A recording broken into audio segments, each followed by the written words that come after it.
வணக்கம். இன்னைக்கு நம்ம பார்க்க போற விஷயம் கோடிக்கணக்கான இந்திய குடும்பங்களோட ஒரு பெரிய கவலையை தீர்க்கக்கூடிய ஒரு திட்டம். திடீர்னு வர்ற மருத்துவ செலவுகளை நினைச்சு பயப்பட தேவையில்லாத ஒரு வாழ்க்கையை இது கொடுக்குது. அது என்ன திட்டம்? அதுல உங்களுக்கு என்ன நன்மை இருக்குன்னு வாங்க டீடைலா பார்க்கலாம். யோசிச்சு பாருங்க, திடீர்னு ஒரு நாள் ஹாஸ்பிட்டல் அட்மிட் ஆக வேண்டிய நிலைமை வந்தா லட்சக்கணக்கில் பில் வரும்போது என்ன பண்றது? நம்மளோட பல வருஷ சேமிப்பெல்லாம் ஒரே நாள்ல காணாம போயிடும் இல்லையா?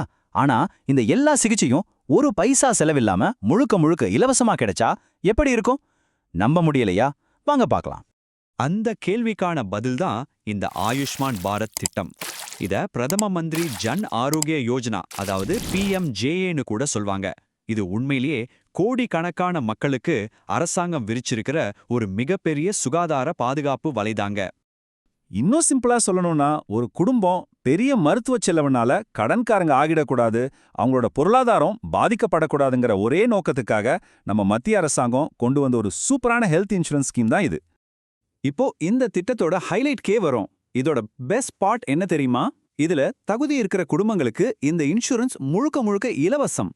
ஆமாங்க, நீங்க ₹1 கூட பிரீமியம் கட்ட தேவையில்லை. எந்த வருஷ சந்தாவும் கிடையாது. இதை நம்புறதுக்கு கொஞ்சம் கஷ்டமா இருந்தாலும் அதுதான் உண்மை. சரி, இது இலவசம்னு தெரிஞ்சிடுச்சு, ரொம்ப சந்தோஷம். ஆனா இந்த இலவச திட்டத்துல நமக்கு என்னென்ன சிகிச்சைகள் கிடைக்கும், எந்த மாதிரி நோய்களுக்கெல்லாம் இது கவர் ஆகும்? வாங்க அத பத்தி கொஞ்சம் ஆழமா பார்க்கலாம். இது வெறும் சளி, காய்ச்சல் மாதிரி சின்ன சின்ன நோய்களுக்கு மட்டும்தானான்னு நீங்க நினைக்கலாம். ஆனா நிச்சயமா இல்ல. லட்சக்கணக்கில் செலவாகக்கூடிய, நம்ம வாழ்க்கைய புரட்டி போடக்கூடிய பெரிய பெரிய நோய்களுக்கான சிகிச்சையும் இதுல அடங்கும். பாருங்க, heart surgery, cancer treatment, kidney சம்பந்தப்பட்ட சிகிச்சைகள், மூல ஆபரேஷன், முழங்கால் மாற்று அறுவை சிகிச்சை, ஆக்சிடென்ட் ஆனா ஐசியூல வச்சு பாத்துக்கிறதுன்னு அப்பா நினைச்சு பார்க்கவே முடியாத அளவுக்கு செலவு வைக்கிற எல்லா முக்கியமான சிகிச்சைகளும் இதுல கவர் ஆகுது. இது எவ்வளவு பெரிய ஒரு நிதி பாதுகாப்புன்னு யோசிச்சு பாருங்க. இதுல இன்னொரு சூப்பரான விஷயம் இருக்கு. சாதாரணமா பிரைவேட் இன்சூரன்ஸ் எடுத்தா ஏற்கனவே இருக்கிற சுகர், பிபி மாதிரி நோய்களுக்கு உடனே கிளைம் கிடைக்காது, வெயிட்டிங் பீரியட்னு வைப்பாங்க. ஆனா இந்த திட்டத்துல உங்களுக்கு முன்னாடியே என்ன நோய் இருந்தாலும் முதல் நாள்ல இருந்தே அதுக்கான சிகிச்சையும் நீங்க எடுத்துக்கலாம். இது உண்மையிலே ஒரு பெரிய வரம். ஓகே, இவ்வளவு சிகிச்சைகள் கிடைக்குது, ஆனா இதெல்லாம் கவர்மெண்ட் ஹாஸ்பிட்டல்ல மட்டும்தானான்னு கேட்டா அங்கதான் ஒரு ட்விஸ்ட்.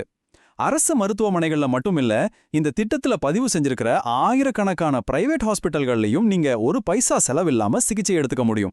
இப்போ உங்க எல்லாருக்கும் மனசுல ஓடுற ஒரு முக்கியமான கேள்வி, இது எல்லாமே கேட்க நல்லா தான் இருக்கு, ஆனா இந்த திட்டத்துல சேர எனக்கு தகுதி இருக்கா இல்லையா அப்படிங்கிறதானே.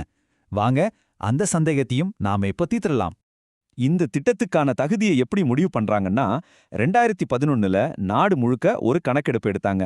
அதுக்கு பேரு சமூக பொருளாதார மற்றும் சாதி கணக்கெடுப்பு, அதாவது SECC. அந்த கணக்கெடுப்புல பொருளாதார ரீதியா பின்தங்கிய நிலையில இருக்கிற குடும்பங்கள்னு ஒரு லிஸ்ட் ரெடி பண்ணாங்க. அந்த லிஸ்ட்ல உங்க குடும்ப பேர் இருந்தா நீங்க ஆட்டோமேட்டிக்கா இந்த திட்டத்துக்கு தகுதியானவங்க.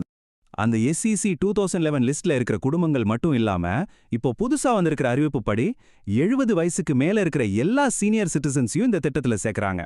அதனால ஒருவேளை உங்களுக்கு தகுதி இருக்கான்னு ஒரு தடவை செக் பண்ணி பார்க்கறது ரொம்ப ரொம்ப முக்கியம். இப்போ நாம ஒரு முக்கியமான விஷயத்த புரிஞ்சுக்கணும். மத்திய அரசுக்கு இந்த ஆயுஷ்மான் பாரத் திட்டம் இருக்கிற மாதிரி தமிழ்நாட்டுல முதலமைச்சரின் விரிவான மருத்துவ காப்பீட்டு திட்டம்னு மாநில அரசோட திட்டமும் இருக்கு. அப்போ இது ரெண்டும் எப்படி வேலை செய்யுது?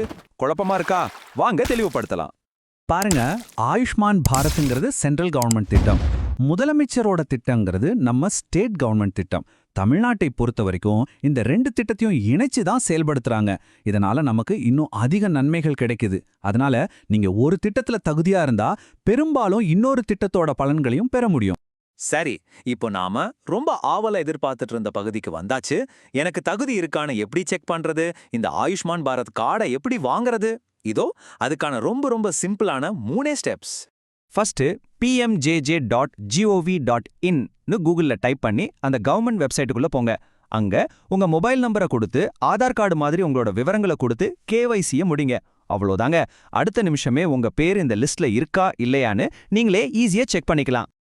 இந்த சிம்பிளான ஆன்லைன் ஸ்டெப்ஸை ஃபாலோ பண்றது உங்களுக்கும் உங்க குடும்பத்துக்கும் கிடைக்க போற ஒரு மிகப்பெரிய மருத்துவ பாதுகாப்புக்கு நீங்க போடுற முதல் அடி.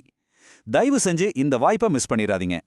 கடைசியா ஒரு முக்கியமான கேள்வியோட இந்த அலசல முடிக்கலாம்.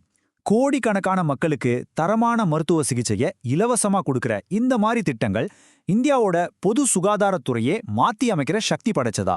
எதிர்காலத்துல மருத்துவ செலவுங்கிற பயமே இல்லாத ஒரு இந்தியாவை இதனால உருவாக்க முடியுமா? நீங்க என்ன நினைக்கிறீங்க? யோசிச்சு பாருங்க.